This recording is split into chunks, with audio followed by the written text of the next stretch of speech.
Hustling on the beat.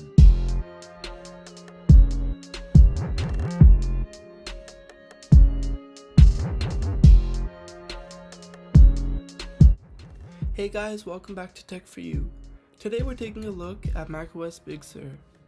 Remember, this is still just a developer beta and the final release is still months away. So without further ado, let's get right into it. First, let's take a look at the windows in macOS Big Sur, which have been completely redesigned. Toolbars are now taller and more spaced out with new icons. Sidebars are now full height, showing more items at once, and windows are now more translucent and rounded off. There are also new sounds for everything you do, like taking a screenshot or dragging something from the desktop. Next, let's take a look at the new dock. It features a new design similar to what you see on iPadOS, but icons are much different than what we see on iOS. For example, let's take a look at the messages icon. It seems to have a perception of depth through shading, something that is not present in its iOS counterpart. That covers our dock. Let's take a look at the control center. This is new for macOS and is something brought over from iOS. Once we click this icon, it reveals shortcuts to commonly used features such as Wi-Fi and Bluetooth, as well as display and sound. If we want to pin one of these to our menu bar, all we have to do is drag it out and up. The notification center has also been redesigned in Big Sur. We can now add widgets to it just like iOS 14, and notifications have also been redesigned to fit everything in one view. And if we press the Edit Widgets button here, we can see a list of all the widgets that are available. We can also select different sizes such as small, medium, large. So if I pick this large calendar widget right here, I can just press the plus, and I can also change where I want it. Safari has gotten major improvements this year as well.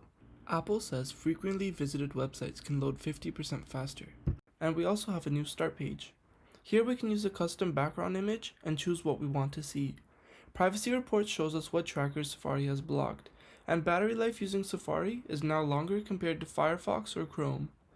We can now stream for 3 hours longer and browse the web for an hour longer using Safari compared to other browsers.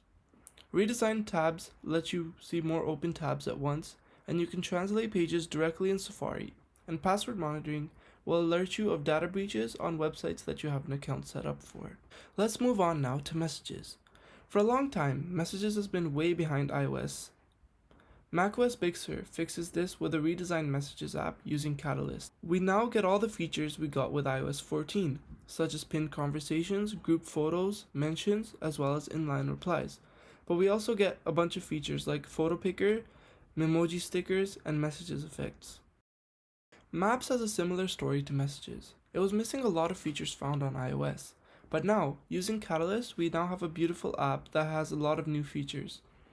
Now, Maps isn't something I use a whole lot on Mac, but now it is easy to plan your route on it and send directions to your iPhone or Apple Watch.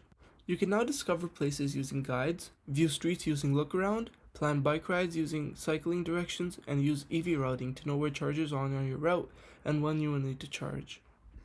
There are also a number of small changes that are brought to macOS as well. Updates now begin in the background so they can finish faster. Automatic switching on AirPods is now also brought to Mac. Battery usage history shows your battery level and usage between the last 24 hours as well as 10 days. Photos gets enhanced video editing capabilities, and you can now assign reminders to others. Spotlight search has gotten faster, Siri is now smarter, and much more. These are just some of the changes coming to macOS Big Sur, which seems like a very big upgrade to all Macs. I hope you enjoyed this video, and if you did, please leave a like and subscribe to the channel. Hope you have a great day.